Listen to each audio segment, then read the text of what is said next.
sorry about that, but I'll share that at another time about my name. That where the origin is it from the origin from the name and just the name in general. It's just hilarious. All right, gentlemen, we are live on YouTube. Welcome All right, to cool. Gamerz Realm. I am excited that we are here today. We have our special guest Kotetsu with us today. You want to go ahead and say hi real quick? Hey, how's it going, guys? Um, I'm sorry, I got thrown off a little bit. No, it's all right. No, I'll go ahead and introduce everybody real quick while you get prepared. All right. We have BlackPKMNTrainer. Yo. One up. We What's have up? Mr. Switch. Hold on. And if you guys noticed, QA Ninja is not here today. He got rear-ended, so he's taking care of that. He's safe, so he's good. It's good. Anyway, I just want to welcome everybody. If you can, please like, comment, share, and subscribe to this. Comment below. We actually all have our devices ready to respond back. But without further ado, Kotetsu, we want to get into your history on your gaming, on what it took for you to get into games, and your favorite video game. All right, so my gaming history is it's fairly long. I'd say the first console I ever played was the Sega Genesis, 'cause my cousin had one, and then I asked for one for my birthday, and I ended up getting one. And first game for that was Sonic 2, and I was like the hardest game to play when you're a kid because you just don't have the tolerance to sit there and play Sonic 2. And I almost beat it once, and then my sisters decided to watch TV and turn the console off, so I had to start all over again. So it was brutal in there. From there on, I got a Nintendo 64. Of course, you got to get Mario 64 with Nintendo 64, Donkey Kong 64, Banjo-Kazooie, Smash Bros. Obviously, when that first came out, I was rocking that for a long time. And from there, GameCube, of course, Smash Bros. When it first came out, Luigi's Mansion. I have stories about Luigi's Mansion, and I skipped the Wii U because we just can't afford all the consoles in the world, so I skipped the Wii U. Then I went to PlayStation, so I had a PlayStation 2, and just kind of continued to go from there. Then I made my way back to Nintendo with the Wii U, which is crazy because when you look at these games for like Nintendo, like Mario and Star Fox, you just get this feeling of just having an amazing good time. You just feel like a kid again, and you're just literally just going through playing these amazing levels and just enjoying everything about it. And yeah, and then now I have a Switch and PS4 and PC gaming again. So yes, that's pretty much my kind of long but short gaming history. Oh gosh, favorite game of all time, man. That is, I can definitely pick one from my top 5, which is gonna change probably tomorrow. Definitely the Star Fox. Star Fox is probably one of my favorite games of all time because my dad was into huge like flight simulators, and one day he was just like, "Hey, David, have you played this?" And I was like, "Oh, what is it? Star Fox 64." And I'm like, "Oh, no, let's try it." And I like fell in love with it like all the way. Me and my dad will play Star Fox 64 all the time, and from there on, I just love Star Fox. Like now, I'm still trying to like get Nintendo to do Star Fox Adventures 2 for the Switch in some whenever way, shape, or form. I'm like, dude, hey, look at what's the character from Breath of the Wild? Riolo or something, the bird Riolo. And I'm like, dude, this is Falco, Star Fox Adventures 2 right here. Like, what are you doing? So like, every time I'm like, dude, this is Falco. All you gotta do is get Fox, Slippy, and Pepe, and you're straight. This is a game right here, Star Fox Adventures 2. But yeah, I say Star Fox is probably my favorite just game in general. Did I hear you correctly? And you said you skipped the Wii U. Yeah, I skipped the Wii. Okay, all right. So you played Star Fox. You played Star Fox Zero then? Yes, I did everything in Star Fox. Once I did the first, and you know what's funny? Because when I played Star Fox Zero, I didn't really realize there were so many paths you can take. And I was like, wait, there's all these different paths. And I was like, hold on a second. So I went back to Star Fox 64. And I was like, oh my gosh, there's like all these different paths you can take in Star Fox 64 too. So then I just end up doing that. And but yeah, I skipped the Wii because Well, first of all, we couldn't afford it, and there wasn't too many games besides Smash Bros. Brawl that I really wanted to get for the Wii. And my cousin had a Wii, so we just played on his. We just played on his Wii whenever I go over. So nice. All right. I feel like you missed out on Wii boxing, bro. Oh, no, I didn't. Foxy. No, I didn't. No, Oh, I the didn't. Wii board. Remember the Wii Fit board? No, I didn't. No, I didn't. Come on. No, I didn't miss out on that. You know why? Because I literally saw my cousins had it, and then they had a Wii board, and it was just too many accidents, and I was just like, yeah, thank God I skipped the Wii, because that was just a year of experimenting for Nintendo. Like the Wii remote was definitely an experiment. Like the videos where people were like, yeah, we're gonna play tennis, and just ignore the warning, hey, put the wrist strap on before you play these games. And everyone's like, no, we can still play. You get these videos where they, swing the ball or whatever, and the remote goes flying into a TV screen. And it's like they clearly know, because they put a warning saying wear a wristband, your wrist strap on the thing. So Wow. Man, the Wii was kind of cool because like my wife and I, we went to the thrift store and they had a brand new Wii board and it was like $5. So I was like, I took a gamble on that and I pulled it out and used it. My wife goes, still using that thing? And I was like, because dude, I played that snowboarding and you're just like trying to go on it, and man, you're right, it's accident. Yeah, that was experimental year for Nintendo before they say, we're just gonna do Wii U. All right. Well, I'm gonna piggyback off yours on my topic, Kotetsu. So I don't want to start mine right now. I'll piggyback later on. But that was a good topic. Good intro. I want to start with BlackPKMNTrainer. Let's go with your topic. All right, guys. As you guys know, there's been some leaks going on around here, mainly surrounding The Last of Us 2. Now, a lot of you guys are not I know I'm sure so a lot of you guys are not PlayStation gamers, but the original Last of Us was one of the best games that came out like in terms of ratings. So there was a leak. A group of hackers hacked into PlayStation or Naughty Dog. I'm not sure which one it is, but somebody got hacked, and there was a leak of a lot of gameplay, a lot of story. And, there's a lot of spoilers in it. Now, I am not the person who likes spoilers in his video games or in his trailers for video games. Like, it pisses me off. I don't want to know, like, what the story's going to be. Like, I want to come into this fresh. Like, I don't mind seeing gameplay, but I want to be surprised. And I feel like this is going to start being a trend soon, unfortunately. If it's not going to be a trend, there's going to be, a lot of companies that's going to be releasing spoilers for their games in the future. Final Fantasy VII, the remake, did it with theirs. They had a bunch of spoilers and with their last trailer, and I just stayed away from it. So we got a lot of games coming out soon. Last of Us 2, Cyberpunk, Breath of the Wild 2022. What games? I'm going to open this up to the floor. What games would you guys be upset about? Like if you found out there was huge spoilers, huge leaks, and like now like the whole game's ruined for you, and it will kind of just ruin your will to play a game. Breath of the Wild 2, hands down. I don't want to hear anything about that game, any spoilers or anything until it comes out, just because I love that series. It's my favorite series of all time. And I kind of, I think it's going to be more story-based this time. So I would not want that, leaked at all. But, Nintendo, everything gets leaked. I don't know how, but, It's not a leak, guys. Come on. It's like on purpose. Come on. Yeah. They're just putting it out there. They call it the leak. Yeah, I have to agree with Retro. I have to agree with Retro on that. That's just building hype. It's it was leaked. Well, I'm like, okay, really? Because everybody's all, the leak. So everybody kind of click. It's a clickbait thing. They click on it. They check it out. Oh, it's a leak. It must be true. Yeah. Yeah, but I agree with Retro on that one. No. Speaking of games, you were talking about BlackPKMNTrainer, is that they were talking about all those Mario games coming out. Holy macaroni. Mm-hmm. I hope they don't put those at a $60 price point, which wouldn't put that they would, I mean. But that would be good if they put them all at like at least a $40 price point. Because imagine them remaking all those. Mm-hmm. But this is also a Nintendo.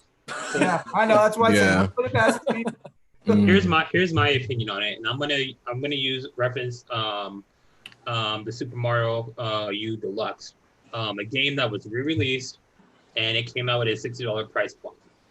Now, and this is a Mario game. Now, in my opinion, it wasn't like the best Mario game that they could have came out with. Actually, they could have released. We could have released Mario 64, Sunshine, even Super Mario Bros 3D World. They could have re-released that too, but they gave us the Wii U Deluxe version, whatever. But that being said, that had a $60 price point, which I don't think it was worth it. I think it should have been released at half the price at $29.99. Now. That also tells me that if they're going to release another Mario game, like let's say if they remaster Sunshine if they remaster Sunshine, I also believe that's going to come out at a price point of $59.99. Yeah. If they do it with any other Mario game, with the exception of maybe Mario 64, because that's a little bit on the older side. But you can do a lot with Sunshine to make it look a lot better, and then release it at that price point. Resident Evil Remake 3, released it at a $60 price point when it wasn't worth the $60. The game was like 5 hours long, and there's no extra content. So I feel like that's just something that's just going to happen if they release any of the games that came out GameCube and then move it on forward. Because they did it with The Legend of Zelda 2 when they released Wind Waker and Twilight Princess for the Wii U, $59.99, and I think that's just going to be a trend going on. Yeah, because I completely agree with you on that one, because if you look at based on their past games that they released for the Switch so far, every single game that was on the Wii U has been $60. Donkey Kong, Mario Kart, and guess what? Mario Kart is their best-selling game on the Switch right now. So, and they know people will buy this stuff. That's why they're going to keep it at a $60 price range. As far as the new Super Mario Brothers U Deluxe, guess what? That sold more than Mario Maker did. That blows my mind. So I don't think they're going to release anything but $60 for these games, just because the fact that they know people will buy them, and that's unfortunate. Especially right now, we're in a pandemic, and people are buying games digitally like crazy. Mhm. Physical games right now are like in the wild, so they're like hard to find. So right now, Nintendo's smart to have their products online and available and ready, because downloads are unlimited. Mm-hmm. Yeah. Going back to BA Gamers, I still call you BA Gamer, dude. You're always BA Gamer. Always. Always. I knew you before you were a Pokemon trainer. We knew him. Remember the roots. Remember the roots. Right. But no, I going back to what he was talking about, with these re-releases of these older games, being a full price point. I do agree to a point where I'm like, okay, well, to re-release, what was it, like Mario Bros Wii U at a full price point? Okay, that's kind of sucky. But if you think about it too, it's like with these games that are re-releasing, if they're re-releasing it and it had content on it, I would agree that, okay, making it a full price point would make sense, because we're not only just getting the games, we're getting the $30, the DLC that costs $30. So if they would have said, oh, we're going to re-release the game at a lesser price point, but we're going to give you guys the DLC separately, then that would suck. And then it's funny because there's never a win-win, because if they say, hey, we'll release Super Mario Bros for the Wii U for the Switch for $39.99, but guess what? You got to pay for the Luigi's one for another $20. Now you get people like, well, why we got to do that? Why we got to download the DLC? So why just make it all one? And when they do make it all one, people are like, well, it's too much money. So, but I do agree that some of these games don't have to be like full price point. And I do agree with you when you said Resident Evil was a full price game, it was only 5 hours. I agree with that. I'm like, dude, this game was like, Resident Evil 2 was way longer and was a lot harder than RE3. RE3 was too easy. And I don't like playing Resident Evil games like that, but I finished that game in like 2 hours. That's how fast it was. Wow. But That's ridiculous. Yeah. How about Final Fantasy 7? Oh, okay. Yeah. Final Fantasy 7. Final Fantasy 7. That price point is correct. 100%. Yeah. That's exactly where that should be. Because honestly, the old version is still one of the best, in my opinion, one of the best versions. I don't know, it's because I like retro games, but because I grew up when Sony came out, Yeah, and that same was here. hot. That was competing with the Nintendo 64, Mhm. and it was like role-playing games had been out in the past, but it was nothing like that when it came out. And that's when I first found out about the Final Fantasy series, and it was just something like, it's still incredible to me. It has a good soundtrack and everything. Yeah, I agree. Yeah, I grew up with that too. I think Final Fantasy VII really helped RPGs back then too, because there weren't too many that were like that. But I think Final Fantasy VII was the one that kind of said, "Oh wait, this is a role playing game. Well, what other role playing games like this are there?" And then people would, actually search the crates or whatever back then to see. Oh well, there's this. There's Chrono Trigger. If you guys remember Chrono Trigger, there's Xenosaga, which is like one of my favorite ones on the PlayStation. So, but Final Fantasy VII Remake was definitely deserves the price point it was at, because it was a game that's built from the bottom, and they just built on top of it, made it better. It took them a little bit, but I think the price point was good with that one. And that goes to the point where it's like, okay, well, when it comes to remakes, what's a good price for remakes?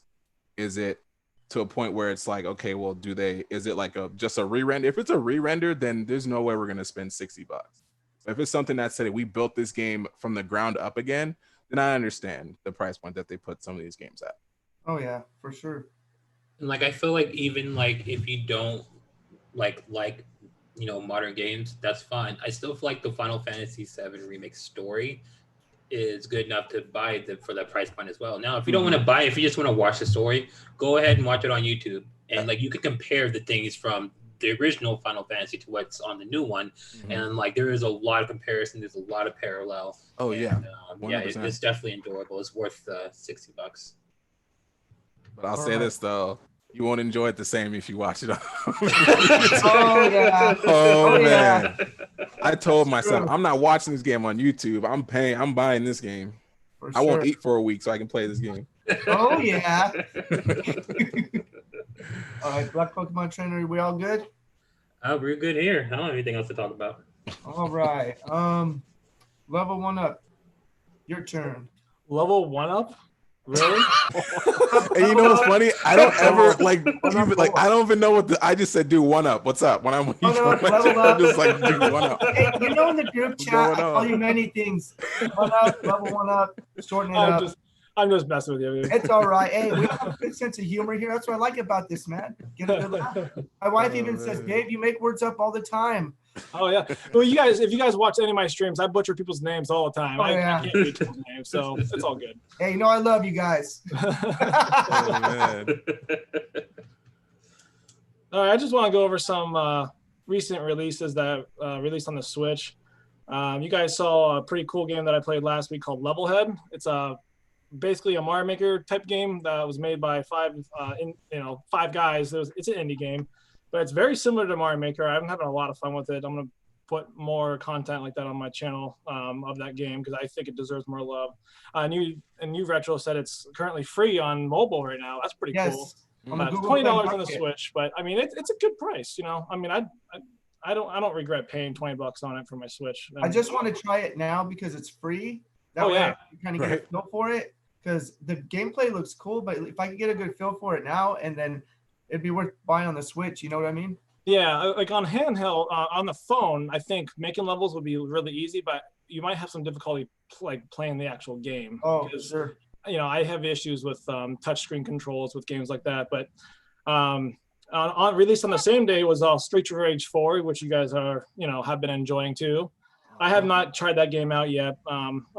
I'll try it eventually, but I'm a huge fan of that series, though, so I'm excited. It's an amazing game. Just saying. Yes, it is. Yes, it is. Is it worth the $24 price point? Dude, it's 22 right now, and it's worth it. Really? They actually went back up to 24. Unfortunately, yeah, unfortunately. Right yeah, but $24 isn't that bad. It's not bad though. It's not bad. That's not bad, and they give you enough to do for it to be $24. So. And it's cool that they don't offer. Well, that's my topic. I'm not going to go into it. But let's see here. There's Spirit of the North. I'm not sure about that game. I've never even heard of that one. And then there's one that released today called Super Mash. You guys heard of that one? Oh, I did hear about that. Yeah. It's basically, yeah, it seems like something that you would like, Retro. You can mash a couple of different games and you can create your own game kind of thing. I saw that. I was actually looking at that. My daughter goes, Dad, we should get that game. Yeah, it's been catching my eye, and it's only $20 as well. I'm looking at it right now. It looks pretty sweet. Like you can combine like an RPG with a shooter, and like some of them might be flops, some of them might not be. So yeah, that one I might try that one out too. But yeah, is there any games that released that you guys are enjoying or are interested in currently? Oh, you know what? The one game that I'm actually enjoying right now that was released, I think, a couple of weeks or on the 24th of April, Trials of Mana.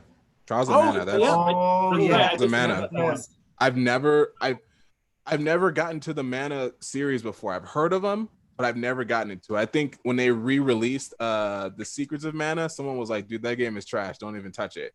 And I was like, well, dang it. Well, what do I play? Because I kind of want to get into this. And then when I went to E3 last year and I saw Trials of Mana, I'm like, what is this game? And then someone was like, oh, it's just the Trials of Mana. I was like, it wasn't released out in the West when it was on the NES, but if you do get the collection of Mana, you get to play it. And I'm like, oh, I want to do that. But then I'm like, you know what? I kind of want to wait for Trials of Mana to come out. And once it did, I was like, all right, cool. And it's the one thing that really caught my eye, which really hooked me into the game, was the fact that these different class changes for your character. And I'm just like, whoa, like that's not, you don't really see that too much unless you're like playing a straight up MMO or something like that, where you can just class change like that. And to be able to like change you have like two, when you get your character to a certain level, you have two, classes you can change from. You can either change to a light class, like which like the element of light, or like a dark. And that I think they mentioned that has an effect on your story, your gameplay. So it has an effect on the end. So I'm like, dude, it makes you want to go back and play. And then plus there's 6 characters. Like the game's like you get 6 characters, you get to pick 3, you encounter the other 2 in the story. And you can absolutely go back and play as the other 3 or mix it up or do whatever. So there's just so much replayability. And they even said post game is like even better. So I'm just like, dude, I can't wait to even just get to the post game. I can see what else I can do in this game. One game that I am patiently waiting for, and I feel like I've been waiting for about a year or two, is when they announced that they're going to be re-releasing Final Fantasy Crystal Chronicles, which was originally a GameCube game. Yeah, I remember that. And like they're going to make it multiplayer so you can play with your friends online. Now, if you guys remember back in the GameCube that was days, local, wasn't it? Yeah, back in the GameCube days, you had to have a GameCube and a Game Boy Advance, and you had to have the cord that connected the GameCube to Game Boy Advance. That was such a pain. That was a pain, dude. That sucked. Yeah, that was a pain. Now they've been pushing back the release date. They're dangling this double cheeseburger in front of me that I cannot bite. And it's really frustrating. I love how you use that. The double cheeseburger. Unfortunately, even though it says on their website that it's slated for summer 2019 or 2020 release, with everything that we have going on with the pandemic, I feel like it's going to get pushed back a little bit further, and it just upsets me.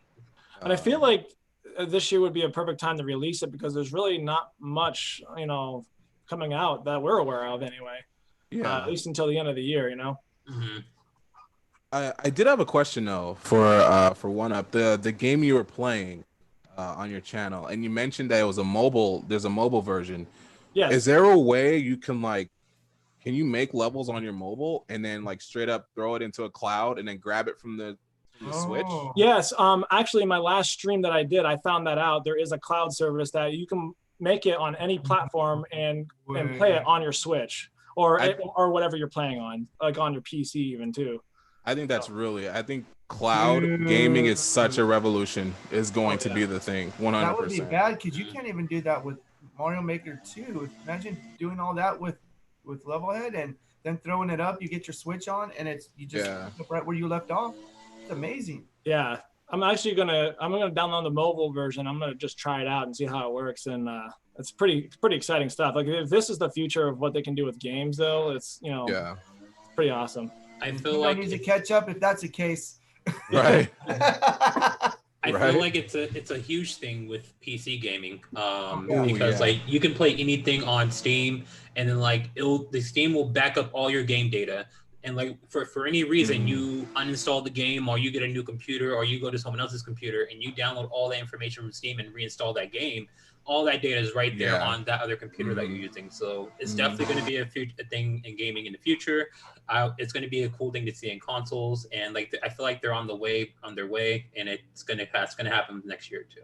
This is definitely with Stadia. Stadia has already taken that step.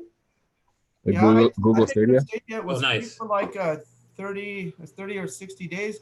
It's not bad. The lag isn't that bad actually, considering that everybody's online. It's pretty Yeah. cool. A lot of people are kind of against like cloud gaming, but you don't have to install it on your computer. All you have to do is play it through the Chrome browser. Yeah, and that saves Right. so much memory. Mhm. Yeah. And it doesn't pull on your computers like GPU, your RAM, anything. It's just strictly online. Just depends on your internet service. Yeah. Didn't Nintendo experiment with cloud gaming with Resident Evil 7 in Japan as well? They did it with Resident Evil 7, Assassin's Creed, and they did it with another one. It's called Phantasy Star Online, which I'm playing Yes. that. Fantasy Star Online. I have a translated PC version, so I'm trying to figure out how to do that, but it definitely has to do something where it's just like you get the cloud version and you can just log into your account and you can just play on your Switch, which Pretty takes cool. like no data. Like took me like 5 minutes to download the cloud version, and it like took me less than that just to play. But it's just something I'm still trying to get around and trying to figure out how to do. But yeah, there's a couple of games that they did that with. It's pretty cool. That's cool. Are you all good? One up. Yep, we're all good. All right, so we're just gonna flow right into you, Kotetsu. We'll just flow right into you. What your topic is for today? All right, cool. So the topic that I wanted to talk about is something that's pretty interesting. We all know all the major conventions are canceled because of this whole pandemic, but and I did a video on this too. There's someone who I feel who's like a huge, I don't want to even say a cog because he's so much more than that. He's like a huge pioneer, so involved in the gaming industry and the community. Jeff Keighley, if you guys know who he is, he's like everywhere, all conventions and everything. He actually set up this event called Summer Game Fest, which he literally is like a E3, but in the span of 4 months, where we're gonna be getting all these releases and gameplay trailers and all these from these major companies, like just to name a few, like Bethesda, Blizzard, Square Enix, and Sony, Microsoft. They're all gonna be involved in this, and I think the coolest thing about this is that we're going to be getting these live demos from these games that you would see, at E3, or you would see like these long 2-hour lines for. We're eventually going to be getting these demos on these consoles. I think they did one already for Ghost Runner. The second the trailer was released, they're like, yo, there's a demo that's going to be on from this day to May 13th. So you guys can get a hold of it and play it as much as you want until that, that time period runs out. And I think that's such an amazing event to have, especially right now. He even said, this is the time to kind of celebrate, gaming, because usually this is the time where we're all getting ready for E3 or getting ready for Gamescom or GCD or any other convention that's going to be happening within this time. And for him to kind of say, I want to set this up so we can not miss out on this opportunity where all these developers can may hold off on something, they can present it during this event time.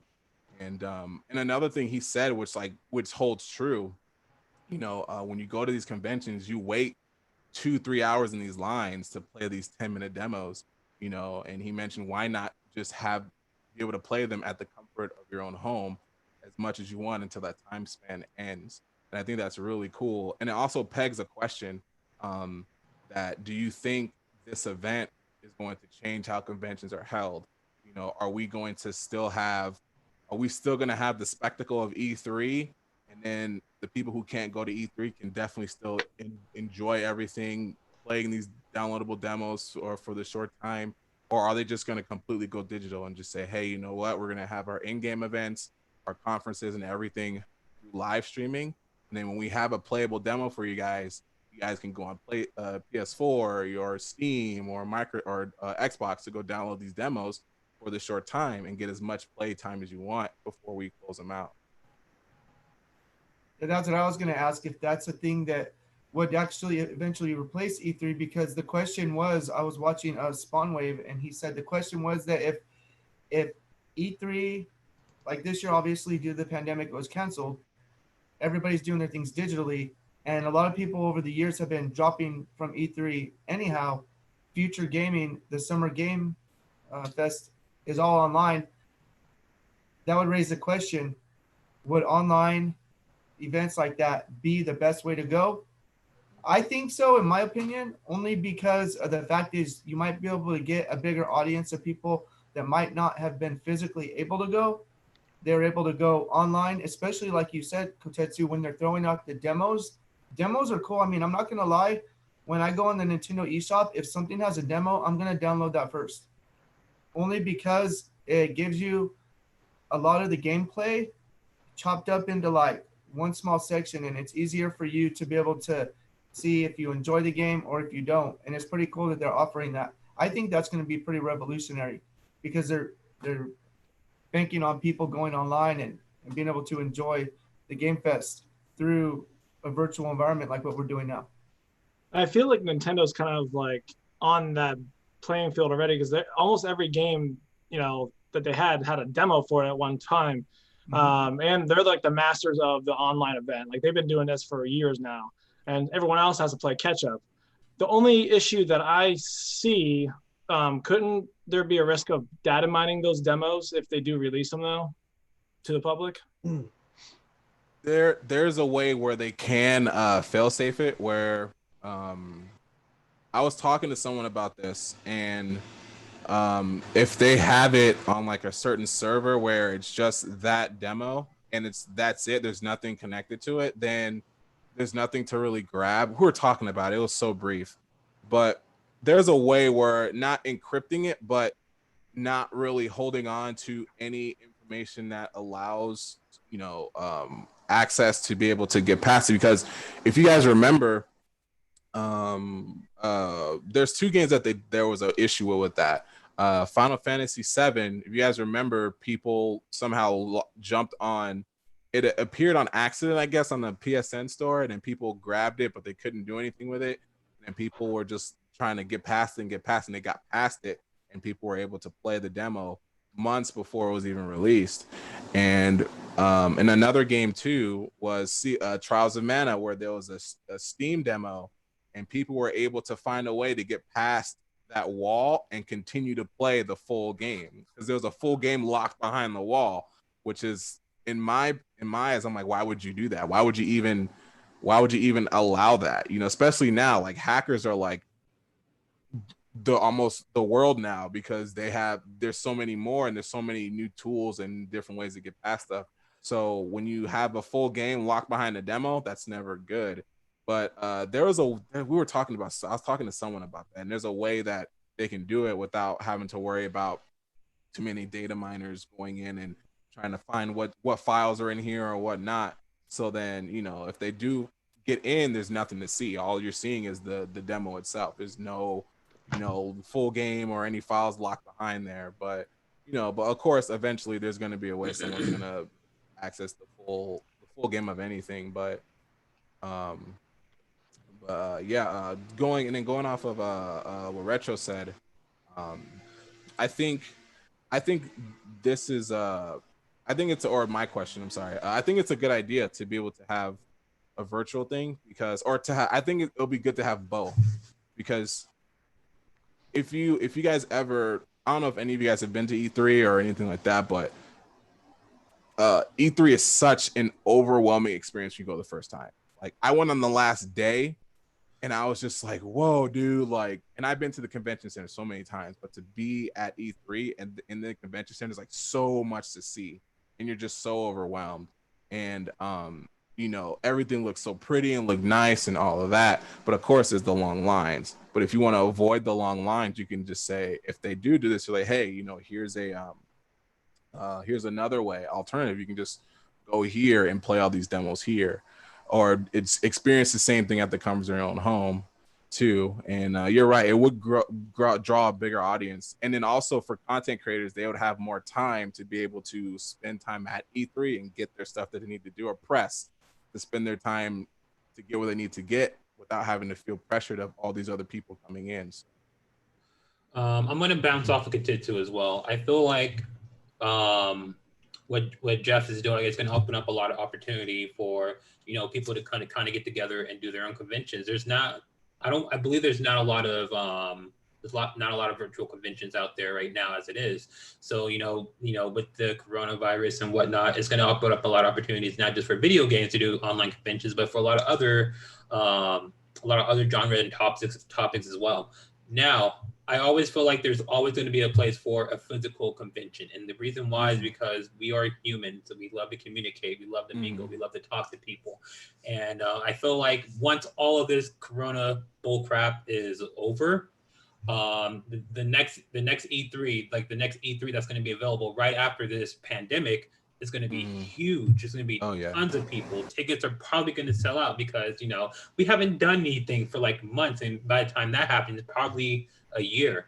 So, you know, I feel like it's going to be the E3 is going to be a huge event. There's always going to be a physical convention that's going to be needed so that we can have that interaction with other people. And plus the swag, man. The swag that have these conventions, you won't get them online. That's true. Yeah, like BlackPKMNTrainer was saying that it's true because people crave getting together and talking and physically interacting with people. So when you're at those conventions, like some of them you'll get to see like big YouTubers, like sometimes you'll get to see like Metal Jesus, you'll get to see people like John Riggs goes to E3 events. I mean, people that you wouldn't normally get to interact with, you get that physical interaction. So that I agree with, where the physical thing comes in. And Kotetsu, I do agree with you where you said the swag, the gear, like when anybody goes places, you go places to go, but you want something to remember it by.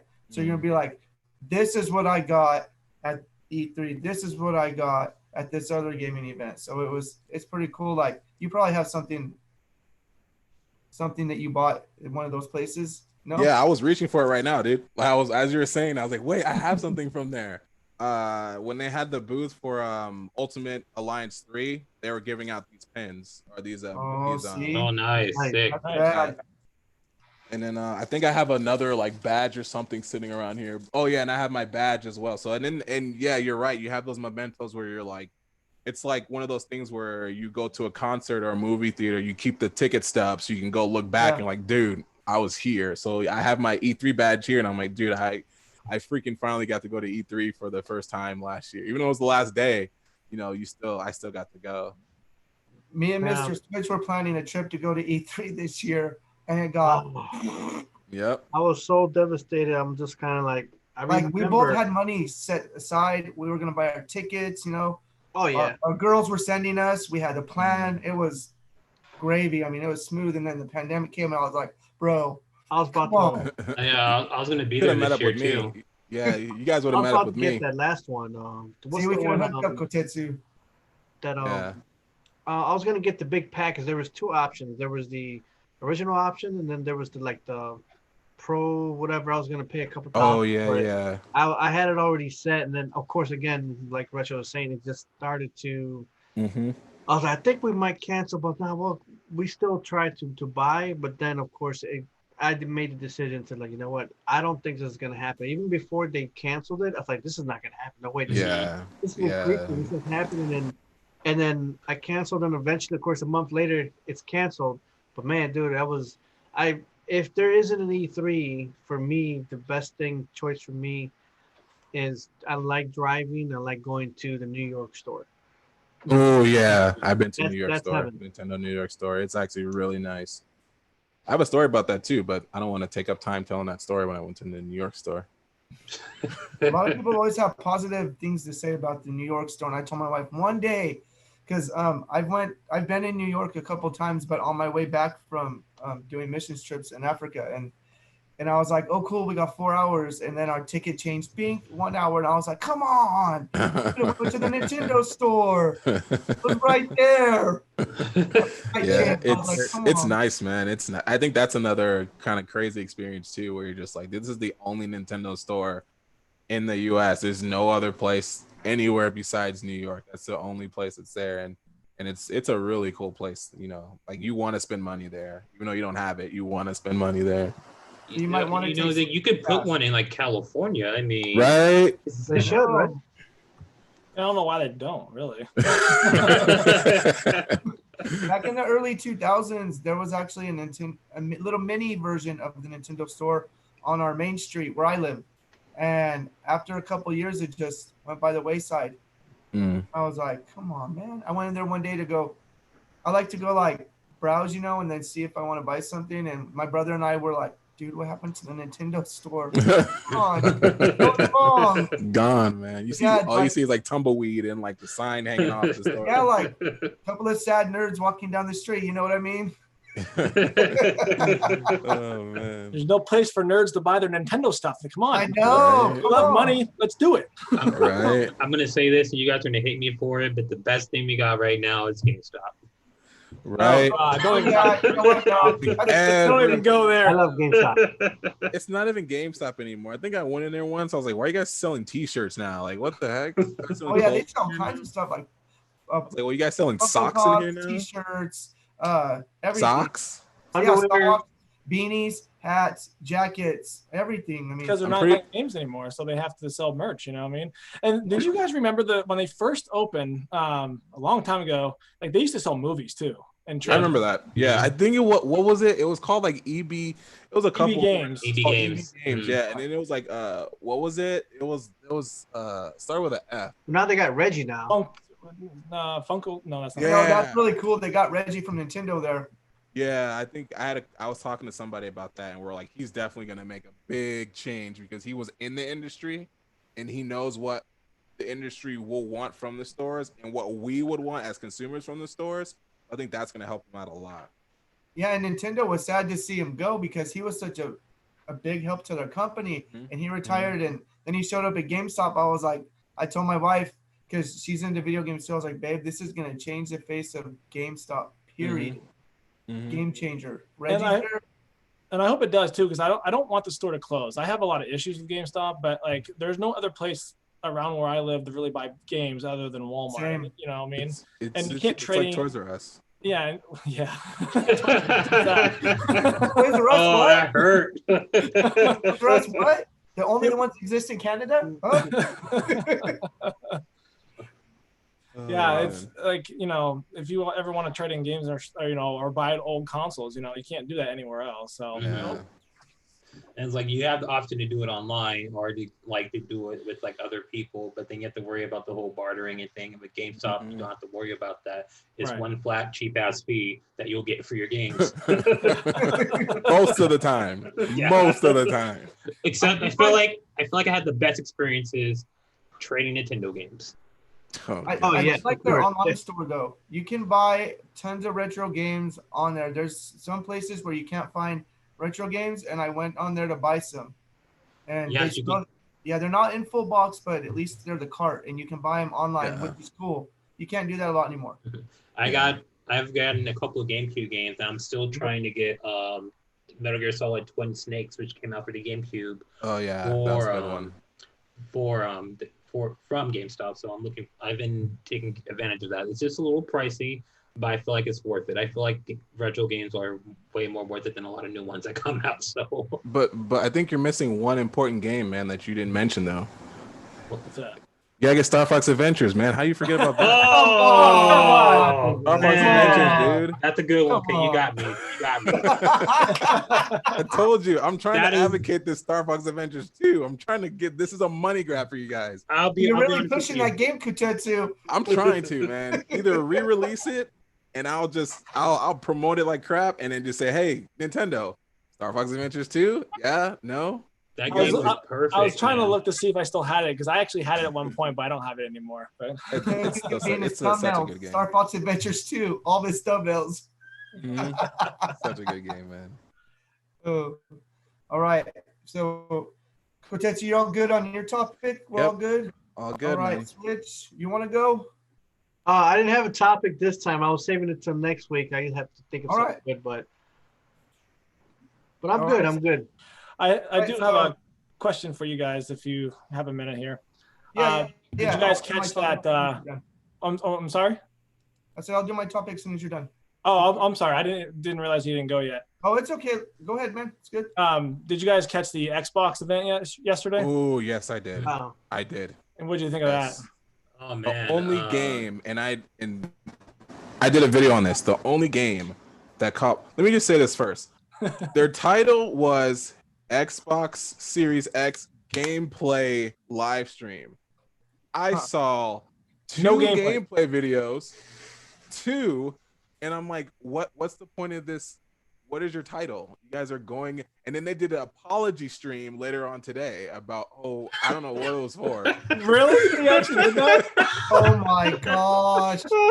I saw it. I was getting ready to set up with you guys, and I went on my feed, and I was just like, wait, what? And it was like Xbox something Series X, whatever, a conference apology gameplay conference. I was just like, so you guys know you guys did not deliver on your live stream yesterday. Oh no. No, the one game I thought that caught my eye is because I'm a huge anime person, and it was Scarlet Nexus. Yeah. When I saw Scarlet Nexus, I was just like, what is this game? I was like, oh my gosh, what is this game? I was like, what is this game that you guys are showing me right now? And then at the end, I was like, just tell me when. Just tell me when so I can give you guys my money right now. But Bandai there's no Namco release date. they're making that game, right? Yeah. It reminds me so much of Astro Chain. Yeah, Like, it does. That's the reminds me first thing I thought of. Yeah, it reminds me so much of Astro Chain. And like But- the graphics on that game was just just It's so beautiful. so clear, so So crisp. beautiful. And I'm hoping, this is what I'm hoping, because I have Xbox Gamer Pass on my PC. I'm hoping they have it for the Gamer Pass for PC and for Xbox One. So I'm like, cool, I can just get it for my PC. And then if I ever get an Xbox, I just automatically have it. And I think that's the cool thing. I think that's a cool thing that they're doing. Sony did this for a little bit, but then they stopped. If you buy a certain, like a game on the older gen, you automatically get it free for the newer one. Yeah. And I think it'll be a trend for a little bit until your older gen is obsolete. But I think for what they're doing for the PC and for Xbox, they're kind of interchangeable. I think that's such a good idea to say, hey, if you buy it if you buy it or have the Xbox Gamer Pass on your PC, you will immediately have it for whatever Xbox gen you'll have it, you have for. I think that's an awesome thing because you're not forced to pay for it twice. And if you have it for your PC and it doesn't run on your PC, you're like, oh, cool, I have my Xbox right here. I'll just run it on my Xbox instead. I think that's an awesome idea that they're doing right now. What I think would be cool is one of my coworkers at work, she has a physical Xbox disc, and she's been trying to get at Microsoft because she has the code, she has everything, but she wants to be able to have it on digital. What would be cool is if you actually saved your discs and they somehow were able to scan like the barcode of your disc and you can show them physically that you do have it, if they could give it to you digitally signed in under your name, your code, and your everything. Because I think the Xbox and PS5, if I'm not mistaken, are going all digital, right? No physical. Yeah, I heard something about that. Yeah, I heard that's something what I about saw, that. They're building all digital, and they're trying to, like you said, they're trying to make everything interchangeable. So it would be good of them, which would be good rapport for their company, is to do something like that. And just in my opinion, I thought they said they were going to do physical as well. were they? Oh, that's Yeah, cool. I'm pretty Okay. sure. Yeah, they've been Okay. changing a lot of things up. So Yeah, I heard the rumor of the all digital thing, and I was like, well, that makes sense because we're moving towards that, and it would make sense if it was all digital. But then also, if you think of it this way, that's gonna kill data. Like your memory's gonna be dead if you just I download everything and my memory is dead. I'm like, I gotta sacrifice stuff. I'm like, God, I don't want to sacrifice this right now because I'm playing it. But I'm that's like, all the right, thing. fine. The I'll play Switch it is now. already full of games. I already Yeah. found a micro SD card, and it's like almost to the max trying to get a Yeah. new one.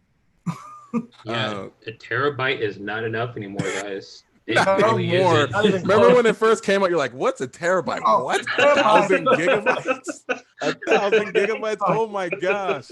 Like I like Yeah. playing ESO on my Xbox, and that game literally takes 128 gigabytes of memory. Yeah, Yeah. dude. Oh man. Like, I bought a PS Pro, and I'm like, "Oh, terabyte, yo, let's go."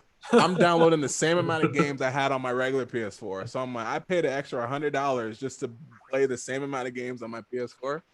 Man, I recently had to clean out my PS4 because I didn't have enough room to download Final Fantasy VII. Right? What is that? Like 80 gigs? Dude, I had to clear 3 games just to play that. I was Yeah. like, oh, on my PC, I have 2 external 2 terabyte hard drives and 1 2 terabyte internal, and the main hard drive's a terabyte, and I've got them all almost filled up.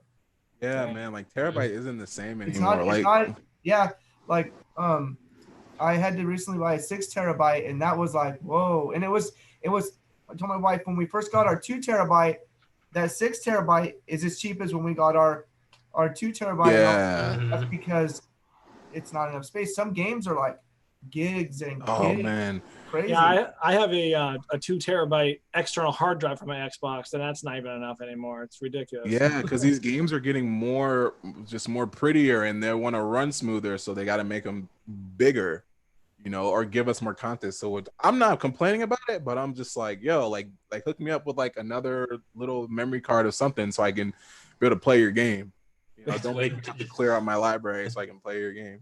Just You're wait right. until the first video game that comes out and it's 1 terabyte or 1.02 Yeah. terabyte.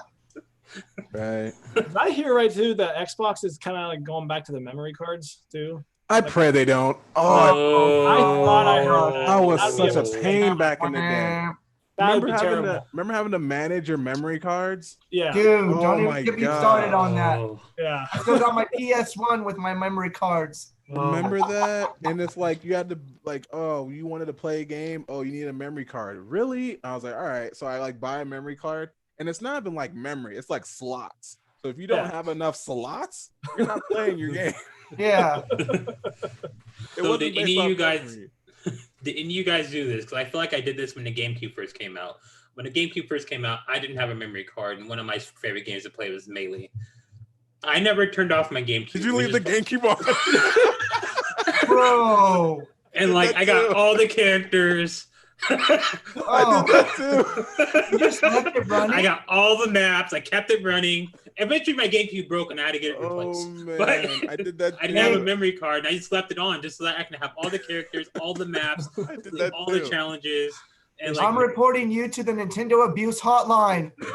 I did that too, dude. I did that with Luigi's Mansion. Imagine that Oh, with Luigi's no. Mansion. I did that with You Luigi's guys are Mansion. making me cringe. Stop saying that. and like back then, I'm gonna make it worse.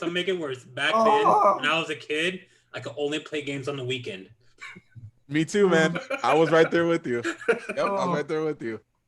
Oh Oh, gosh. God. Too many memories. Good man. times. Good And times. you know what's funny? I tell the younger generation of gamers now, like you guys are so spoiled when it Oh, comes to yeah. having a Right. save. Because guys, that wasn't a thing when we were kids. Like on the Sega Genesis and the NES, that wasn't Oh, a yeah. thing. Only for certain games. You couldn't save everything. And then when we Yeah. did get the save, you had to pay like $50 back then for a memory card that didn't hold everything. I was Yeah. like, you guys are spoiled when it comes to saving. You guys are spoiled. You The, guys have to deal with that. the worst thing ever was trying to beat Super Mario Brothers 3 in one sitting. That was ridiculous. Oh, or when you're trying to beat it and then somebody accidentally knocks the console and And it like shakes and it just yeah. destroys it. Oh, I don't know. Yeah. Don't even get me I don't want that. started. Me and I'm my sorry. brother. Okay, I Fist gotta say it. fighting. I gotta say it because I don't want to keep on with this, but I'd say the worst game that had a system where let you save was Mega Man X. That was the Oh. trashiest way to save a game. Hey, here's a 8-digit code, and if you're 8 years old, you're like, how am I gonna remember this 8-digit code so I can go back and play these last other bosses? And they change every single time you finish a level, so it was horrible. Oh, You're my gonna think God. I'm OCD, but when I played those Mega Mans, I had a notebook with crayons and markers what colors they were, everything. I wrote down all my codes. So when I got to play, it was on from right there.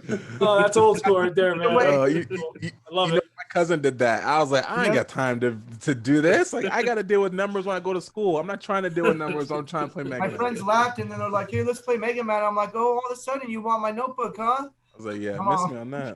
Oh Oh gosh. god, we're showing our age, guys. Oh, I know. It's all right. Right? That's all Who right. cares? Hey, All right, Rex, I'm you- only you ready to stop 29. it? 29. Who's 29? Oh, I'm Yeah. older. Right Oh, on. that's right. I'm older Hey, than you're someone. still All in your right. Not the youngest. Wow. Hey, we're all. Some of us are young at heart. Right? That's true. That's right. I don't disagree with that. Oh my gosh. You're not the old at heart, are you? Come on. When I'm working, yeah, that's about it. Oh yeah. You have to be serious. Oh man. All right. So, what I want to talk about is the Streets of Rage 4. Oh, that's not even my main topic, but I just want to talk about that. Aside from that, it was really interesting that a lot of the makers of the Streets of Rage series got together, like the musicians got together, and you could tell the music was just right on point with it. You play it? Who's played it here actually? I have. I did a full 3-hour let's play of that game, and yeah, I agree. It felt like I was a kid just sitting down trying to play that game.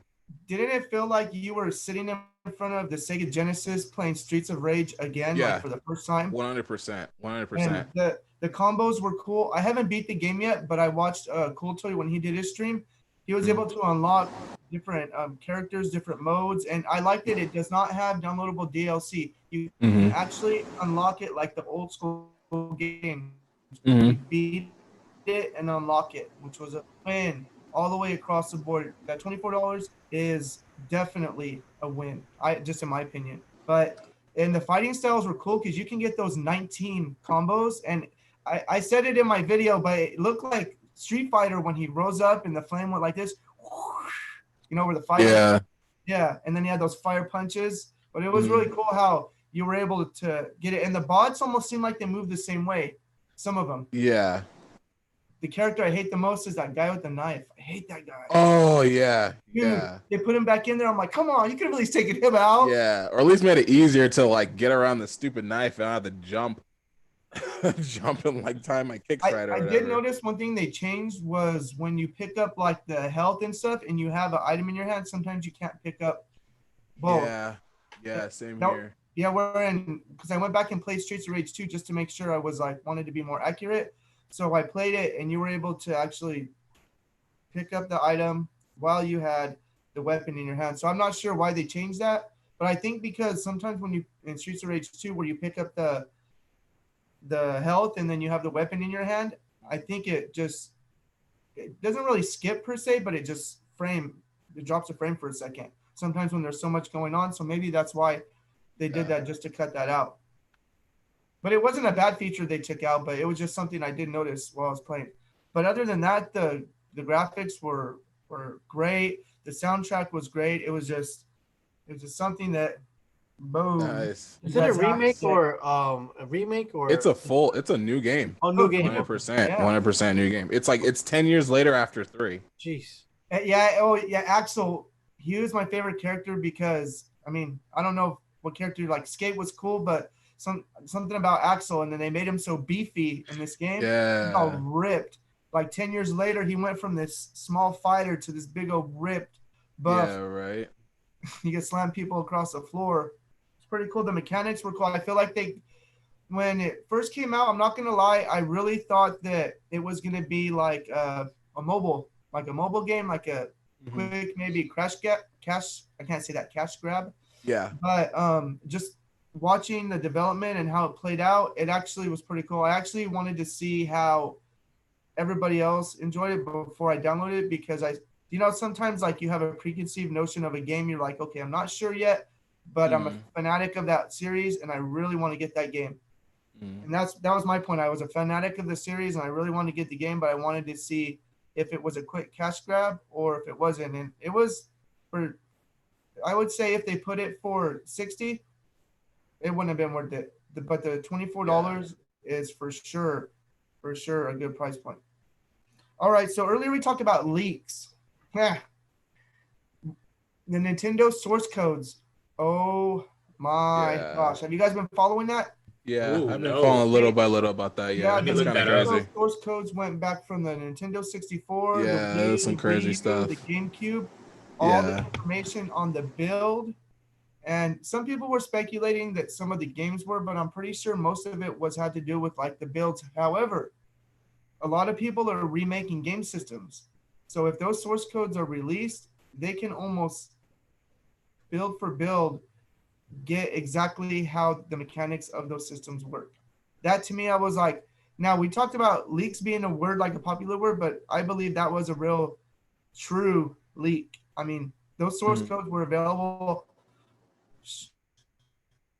for a short while for just straight threw it out there. What do you guys think about that? I think it's so funny because I was talking to one of my friends, Cliff, and we kind of went into this weird thing where we were talking about older consoles and like the older versions of like the Wii or something like back in like the 90s where it was just a concept, and then now it's like, you know, here.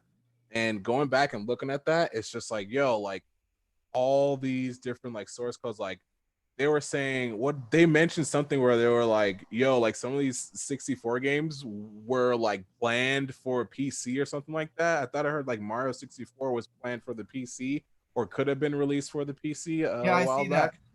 that. And it's kind of crazy. It's just like you said.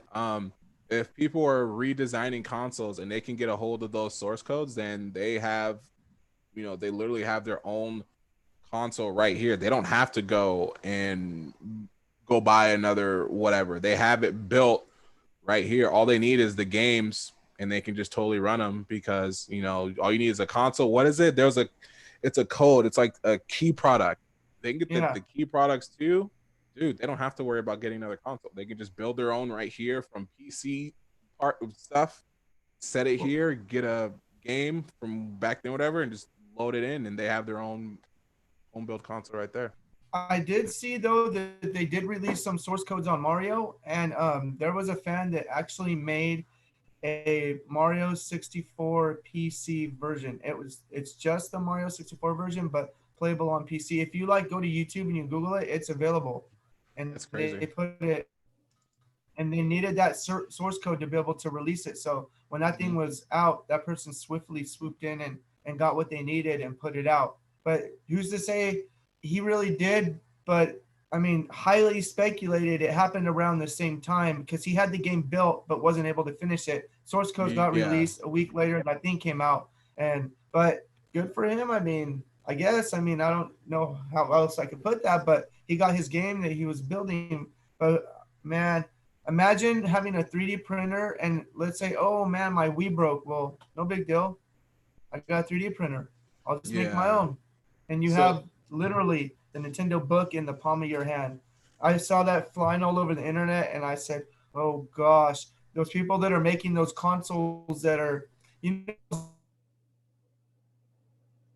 knockoffs, they can pretty much just change one little thing about it and make even the sensors, like the Wii sensors, they can have the Wii sensors exactly down to a science because of that. Instead of actually having to guess, make it on their own, they can actually make it legit. And even the N64, but you know, my thing is with the N64, Hyperkin is actually building an N64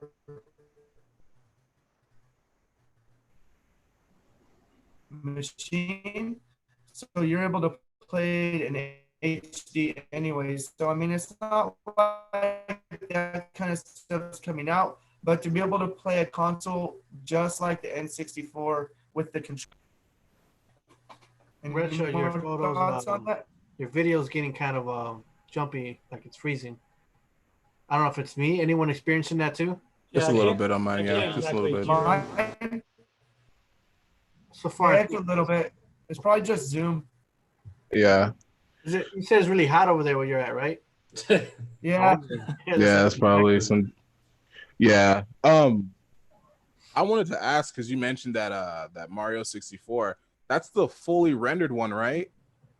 Yeah, it's like it's not the one that there's a fan that made one that looked just like it was 3D, but this is actually the N64 version, and they made it Oh, into okay. a PC version. But that one you're talking about that's fully rendered, I've seen it, and it's amazing. I mean, it's totally down to the raindrops, 3D. That Yeah. other one is cool. I watched all the videos. They keep saying they're going to release it. I believe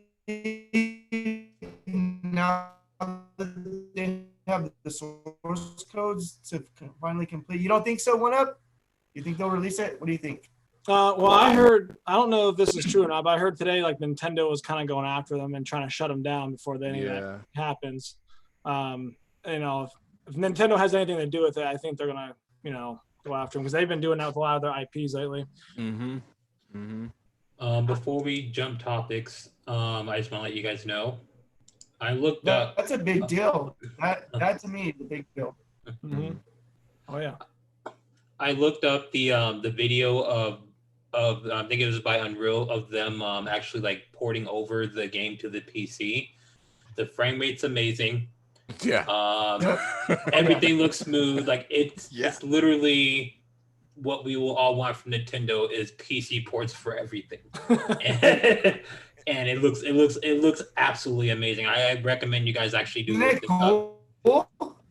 And it's funny because like we've always asked like these developers like, hey, you know, just do this and just do these little things, and they're like, we're gonna wait till we make money. But then if you wait too long, someone's going to be able to do this and be like, oh, here you guys go, it's for free. And there's no need for us to even ask Nintendo for anything because we got it right here 100%. Like I would have loved the full, like that full render of I saw a full render of Majora's Mask, and I'm just like, dude, I'm looking like Nintendo, where you at? Like you see these people either hire them and have them do it and just pay them, or get up and do it yourself. Like and I get it, they're waiting for, you know, the certain time to do it, but if you wait too long, someone's gonna get it for themselves and they're gonna do it themselves, and we're not gonna have to wait for Nintendo because then we're gonna have it right here. Everyone should have a PC by now, so you should be able to, may not be the best specs, but you can get some of these games and like run, you know, like the Mario thing. I would love to be able to go and play that. Love to do that. How did the source codes get leaked in the first place? Like, how did they even happen? It didn't even say. It just said that they were leaked out on the internet. like someone just, they're speculating it was somebody from the company, obviously. They just threw it out there because they didn't think a lot of stuff. Yeah, it was a lot. Crazy. Like terabytes worth of information. Yeah, like a lot of stuff. Dang. Like backlogs. I played the first level when the Unreal first made it. They had the castle and the first part of it where you first land in Mario 64. They had that part downloadable, and I was like, oh my gosh, this is tight. And then all of a sudden I've been following kind of what they've been doing over the years. And Nintendo, I always thought Nintendo, like Kotetsu said, I really do think that Nintendo should hire these people because they're talented, very talented. Yeah, and that's like their IP. Yeah, that's the best way to kind of get around it. Just be like, hey, you guys, we saw you guys did this game. Why don't we guys give you a little bit of money? We'll let you guys develop this for us, and we'll kind of monitor you guys once in a while and see where it's at. That's the best way to get around that. Because if you just like, you're like, oh, they're taking this, we're gonna sue them. Then all you're saying, what you're saying is, okay, so fans can't make fan versions of your games now. Is that what you're saying? So you're gonna shut us down for showing appreciation for your games and want to make them look like this? Like, this is how it will look like on the Switch. You're gonna sue me for this? Yeah, I can pay you guys. You can pay me to make this game. That's what I would do. And Nintendos are absolute monsters. They're sharks about this, man. Yeah, I've seen it. like the whole I've emulator thing. Yeah, like I've seen so many Pokemon mods and ROMs that get shut down immediately. Like, I'm a huge Super Mario RPG fan, and like there's a huge, at least there was a huge community of people modding that game. People cannot actually send out a modded ROM, or else it'll get shut down. They have to decode it so that Nintendo can't do anything with it, and you have to use software so you can bring that game into a full ROM, and like that's the only way that people can do it now, and Oh it's just wow, crazy. it's a process now. Yeah, I think it's like win image, because it comes in like a weird, like, I've done it. It comes in like a weird encrypted file, and if you use like a software like WinImage or something, you can convert it or extract it to turn into like a ROM that you can be able to run. So there's a lot of hurdles, and sometimes those hurdles aren't always worth it. There's just a lot to do. Nintendo would just do it, then we wouldn't have all these problems. Now, would we? Right. I feel like shutting down someone's creativity it just sucks. I'm like, I want to do more outside of Super Mario Maker 2 Nintendo. Right? Yeah, because they offered the World Maker, which was kind of cool in the Super Mario Maker 2. I'm sure One Up enjoyed that. That was kind of cool. Yeah, that was awesome. My daughter was like, Dad, I just built my own world. You know, she's like 9 years old, and she's all, I use your castle as the castle. I'm like, all right, cool. You know what? You know what I want to see next? If we can't do a 3D Mario game maker, let's do either a Zelda maker or a Metroid maker. That's what I want. That'd be nice. Ooh, that'd be cool. That would And be Metroid. bad. You know what's crazy though? Because I thought when it was the World Maker, I thought like you get the generations of worlds as well. Like you get, Super Mario, then Super Mario World, then 3D World, and you can turn those worlds like that. But it looks like you're only stuck using Super Mario World, just that. And then you're limited to 8 stages, so you have to like split up your stages into 4 worlds. So I thought that was kind of, I saw it as like a handicap, because it's like if you have like a library full of stages, it would be cool to dump them in each world. Because I did a world, I'm like, okay, there's 3 stages here. I'm like, oh, there's only 2 here. Oh, there's only 1 here. I'm like, why? And I read, I'm like, oh, you only get 8 stages in 4 worlds. Okay, but for those who want to make like a full-fledged Mario game, they can't really do that because you're only stuck with 8 stages. And what's interesting is like I was trying to make my first level and I got confused because you have to puzzle them in just the right way, and it doesn't really tell you like a whole lot about that. So when you're trying to puzzle it in, you're like, how come I can't get to my other levels? And so you got to kind of piece it together, because like even though it looks like it could be connected, there's something missing. So you got to kind of figure it out, which is like, it's cool. I mean, it gives you the part that it's supposed to, where you're supposed to think. So. Yeah. Kotetsu, you can do 8 worlds and 40 levels in your World Maker, by the way. Really? Yeah, you can go up to 40 of your levels with 8 worlds. Oh, because every time I've done them, I only got to like 4. Like it was something on there where it said only 4 state, and I hit this like in almost all the worlds I've done. It's still like 4 worlds and like 8 stages. I'm like, well, that kind of sucks. Because like you to be able to have the satisfaction of making a full-on Mario game would have been like that.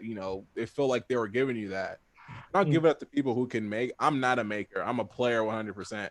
I sat there and I tried like an hour just trying to do just something simple, a slope, little gaps here and there, and I couldn't connect it. And I was like, I'm done. I can't connect this crap. I'm like, yeah, I'm done. I'm just a player. I'm not a builder. I will give credit is due to everyone who does worlds on my live stream. I'm like, yeah, cool. That was nice. But you will never see me do a world. I will not make you guys sit through that. Cool, because that game is for both people. It's for the builder and the player, because you can play the whole storyline side where you can play it, or you can be the builder and you don't have to play the story mode.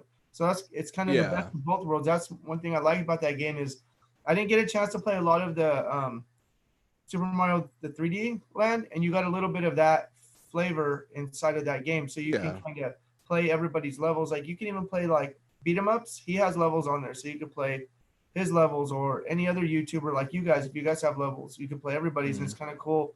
You can connect together.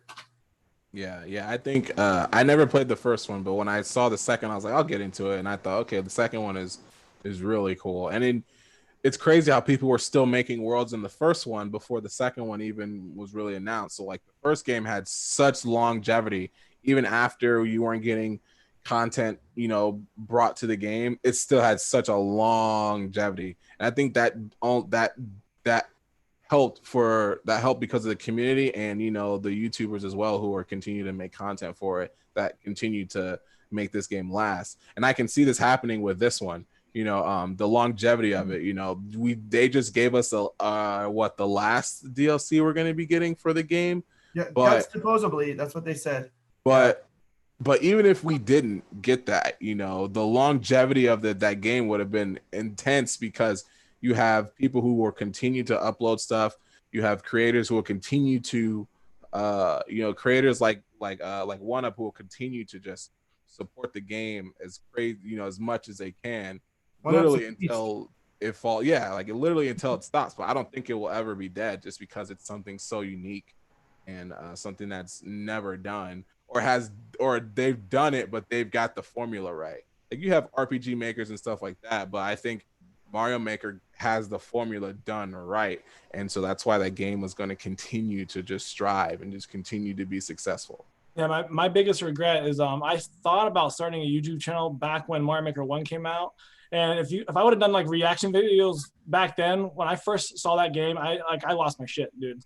Like I never thought Nintendo would make a game like that. I was like, this is something I never knew I wanted. Dude. Like this is awesome, you know. And I wish I would have got on the YouTube bandwagon back when Mario Maker 1 because I probably put like close to 2,000 hours of that game. Yeah. Oh man. So.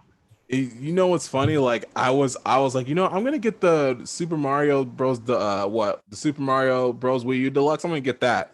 But then when I saw the Super Mario Maker, I'm like, why would I get that now? I can just get that. I even said that on my channel. I even said that on my channel back when they released it on the Switch, the new Super Mario Brothers. I was like, I'm not buying this game because I know for a fact Mario Maker either a remaster or Mario Maker 2 is coming out. So I'm pulling off. I'm glad I did because guess what? 2 months later they announced it. Yeah, like there was really no point in me, and it looks so fun. I'm like, man, the one thing I wish you can do in Mario Maker, the one thing I wish you can do, is you can use your Mii in Mario Maker. I wish you can use your Mii because it made it. I would have felt more into the game because like my Mii is running around in these Mario levels. Like how cool would that in 8-bit or 16-bit and then like in full rendered 3D, it would have been so cool to be able to have that. Or bring back the costumes that the first game had. That was the biggest mistake. Oh yeah. Mm-hmm. I think they're working on that because you've seen the frog suit kind of made its way in there, which is super cool. Oh my god, you guys try that? It's amazing. My daughter saw it and I didn't tell her about. I told her there was an update, but I didn't tell her about the second part of the update just so she can just discover it. She goes, Dad, the frog suit's in there. Look. And I was like, oh, yeah, it was already in there. She goes, didn't tell me. It makes water levels so much fun. Yeah. And she goes, look at the big Goombas. They're so huge. One thing I forgot I wanted to talk about was Nintendo's Nintendo Switch sales going through the roof. I forgot to talk about that. With the Wii U, they sold 13.6 million. The GameCube sold 21.74. N64 sold 32.93. The SNES sold 49.10 million. And Nintendo Switch is in the middle right now. They're at 55.77 million. The NES, 61.91 million.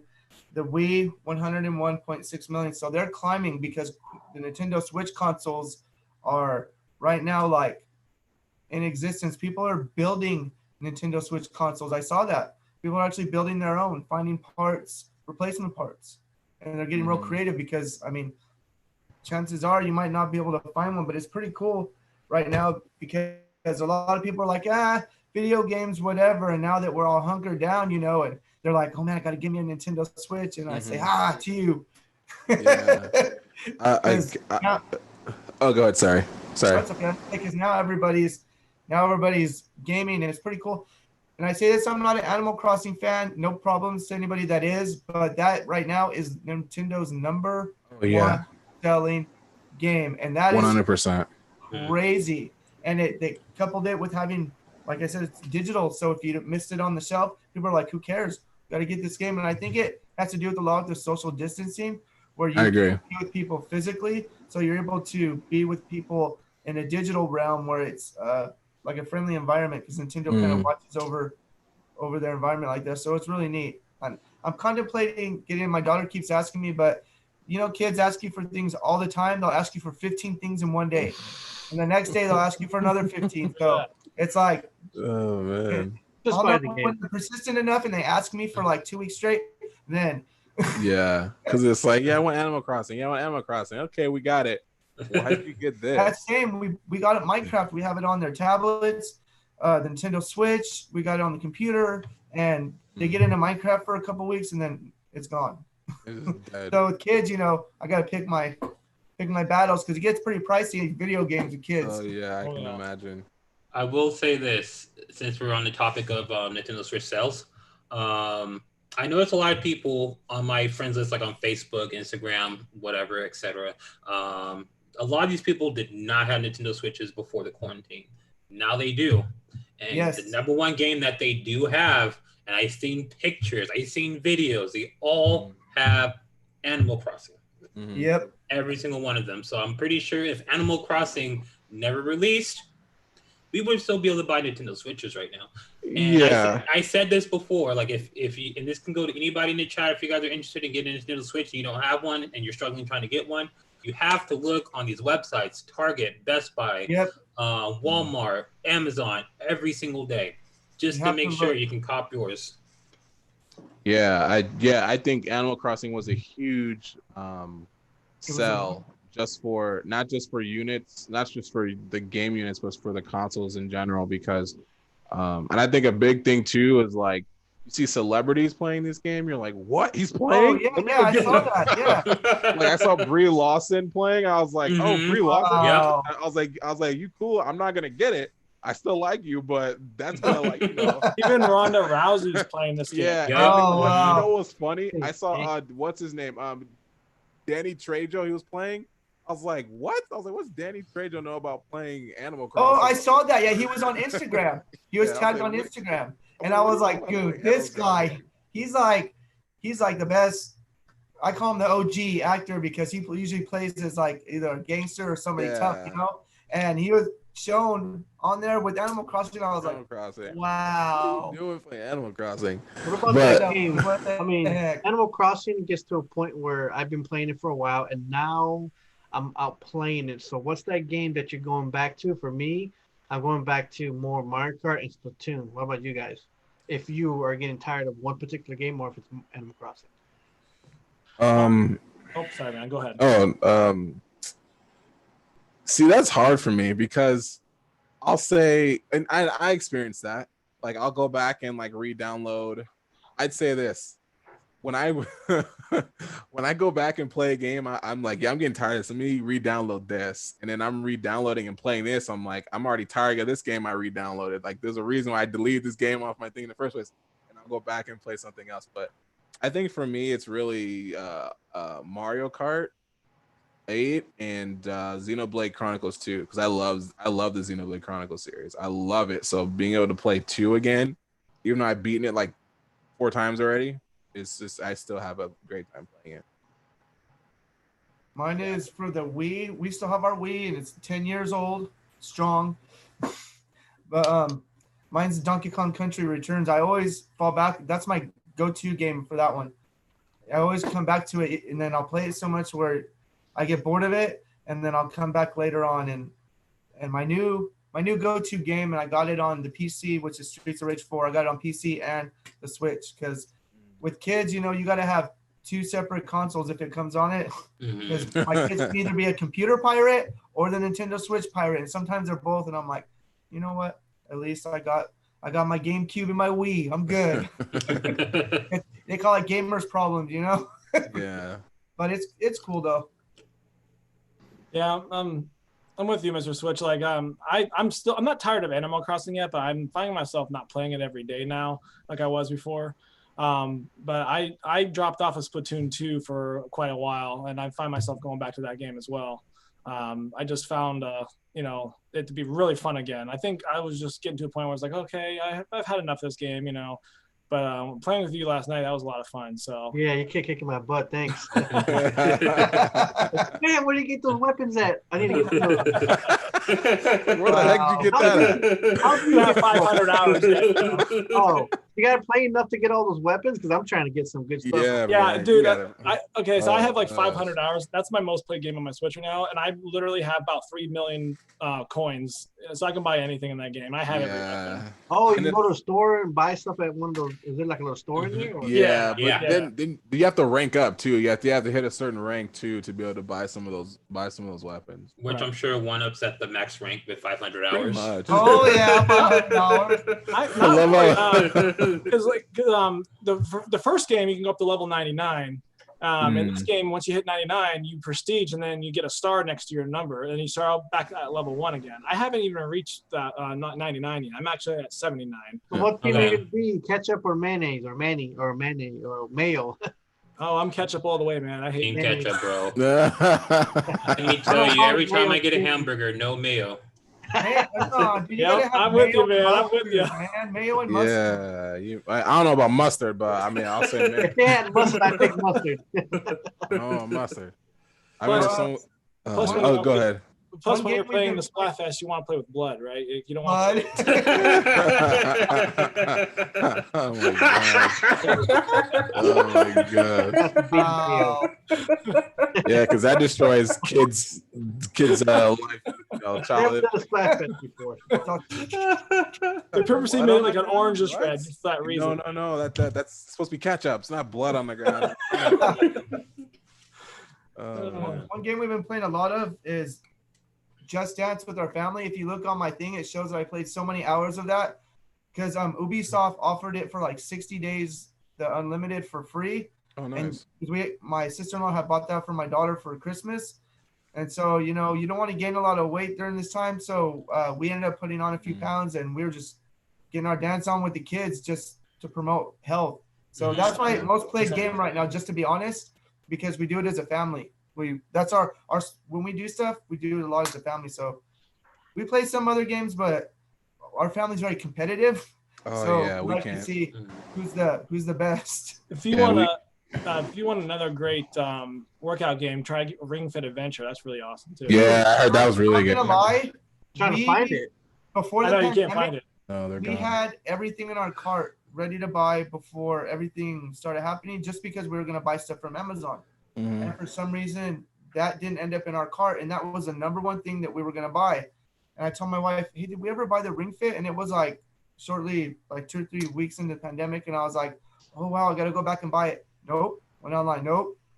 Yeah, they're gone, man. A lot of their factories for the Ring Fit, they're using to repurpose for like respirators, masks, stuff like that. You gotta buy one for somebody for like $200-300. Oh yeah, Right. Right. Like you now. get the game, but like, hey, you want the ring for it? Oh yeah, it's like $200. That's extra. So Yeah. now I'm suffering with the Wii board. Oh god. Oh god. Oh, I'm I'm just so curious now because like I was a huge like Dance Revolution person. Like I had a That dance was pad. so much Yeah, fun. dude. That was a I'm fun a game. DDR guy too. I I'm played DDR that guy, a too. lot. Did you guys ever play the Mario version?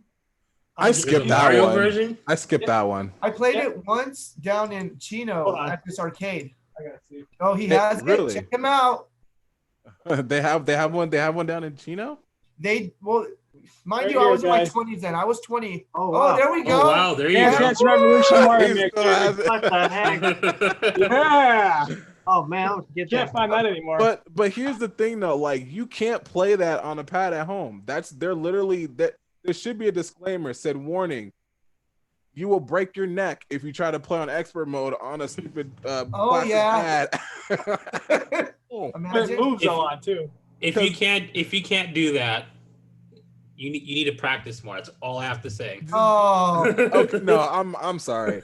I haven't played that in years. I'm dude. sorry. Me and my brother used to play that a lot. I'm gonna go into a little history about me and DDR. So I had no idea how to play this game. And I remember me and my friends. I used to live in Valencia across from Six Flags, and there was a place there. It was called the Ice Station, and I never used to play this. I was so bad at this game. My friend was like, we're gonna train you how to play this game on, on the pad. I was like, all right, fine. So every day after school, we go to ice station, we play DDR, and he was like, you're gonna play on the slowest one first and see how you do. I was like, all right, fine. All right, play on the slowest. All right, cool, we're gonna bump you up. And I was like, all right, doing this, bump me up a little bit, and bump me up. And then I got to like expert, and I'm like, now I know how to do it. And I get a call from my cousins like, yo, we got the new DDR, we got the dance pad, we got everything. And I'm like, all right, cool, let's go do it. So I went over their house. Mind you, they have tile flooring on the ground, so there's nothing holding the dance pad. So then I'm playing, I'm like, let me go first. So I'll go first, and I'm like doing an expert. I'm like, okay, this is hard because it's tile flooring. This is a plastic pad, and of course the buttons are trash. You can't always hit everything you need to hit. So I'm like, I still kill it. And then my cousin's like, yeah, we're gonna try it too. And I'm like, hold on, I'm like, you guys know how to play? I like, yeah, we know how to play. We play. I'm like, all right. So then they play on the pad. Half of everyone most likely ate that tile floor trying to play it on the pad. And I'm just like, dude, like I can't play this on the pad. I need a metal thing which knows that it will hold my steps, hold my weight, and hit the buttons. That's why I can never play on the pad. But when I go to an arcade, I'll kill it. I'll kill it at a DDR machine. I'll kill it. To the point where people are like, how do you do that? And I'm just like, this is like 10 years of playing. And I have to hold on to the bar and everything because I can't do it freehand.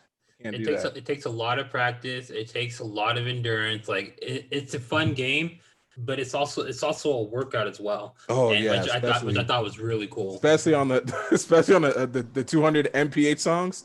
Yeah. Oh my god. All right, Crazy. gentlemen, we are reached our end of our stream today. Man, it was so awesome. Kotetsu, you just been a world-class act on here, man. You just meshed right in with us. It was really cool to have you on. Yeah, thank you. I'm glad to be. All of us be really on. enjoyed having you on, just chalking it up, gaming, nerding it up.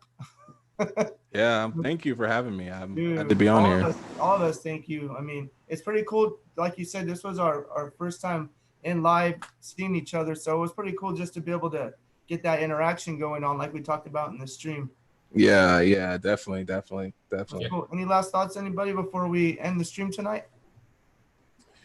I'll say something. I'll say just going back to just gaming in general and this pandemic right now, like this is like the perfect time to just be able to enjoy, even though we're all in a dire time and some of us aren't working and we're at home, there's always like a silver lining. And I think with gaming has been that one silver lining where you can still interact with people and enjoy just the time you have. Like honestly, like if we had a room here, like just us, and we played like Splatoon or whatever, that'd be like one of the best times I've had since this whole entire pandemic. So but yeah, we celebrate the little things and just enjoy what we have here. And just like Greg Keekley said, this is like the celebration of gaming like during this time, so we should definitely be able to take advantage of that any way we can.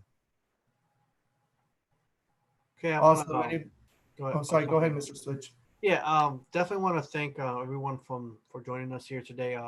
One Up, Level Up, BlackPKMNTrainer, Kotetsu, Retro Stylz, and everyone who joined in on the chat too.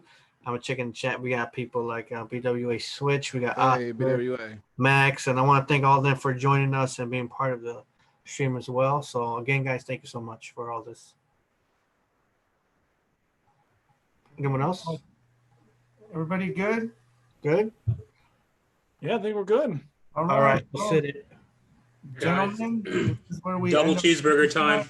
Oh my gosh. You guys, make sure everybody likes, comments, shares, subscribe to the channel. That's Mr. Switch. And also, you guys will be able to have it available to share on your own channels. So you guys make sure to comment down below. Just want to thank you guys so much. Like I said, BlackPKMNTrainer, Level Up, Kotetsu. Awesome. Looking forward to future streams with you too, Kotetsu.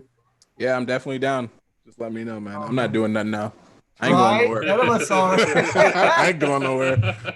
Well, a lot of us work from home now, so except for One Up, he's probably delivering so many crazy packages that. Oh, my, dude, it's worse than Christmas. It's That's a whole different stream. My Whole mail lady different just said stream. that, dude. yeah. Like as soon as these checks came in, like I'm like tired every freaking day. I just want to go to bed right now. Hey, I fucking my check. You got my check? I haven't got it yet. It's like the Oh, stimulus check was like I'm not getting mine till July, so I'm July? patiently waiting. Yeah. Oh Bro. gosh. I mean, I make too much money for me to get it in May, so. Oh. But again, thank you guys for having me. I had an awesome time here, man. I definitely would like to come back here and chill out and bro out and nerd out with you guys again. It was really fun. Sir. So next Friday. All right, you guys have a wonderful evening. If it's Cali time, you guys make sure to go get your dinner, go eat. Right. Some of you guys, it's already almost 10 o'clock. Yep, already is. That's you, One Up. Yep. Mr. Switch, it's getting close for you too. Yeah, that's right. All right, well, good night, you guys. You guys have a good evening. Take care, Bye, guys. You guys Thank take you care. guys. Have a good one. Have a good night, guys. Good night, guys.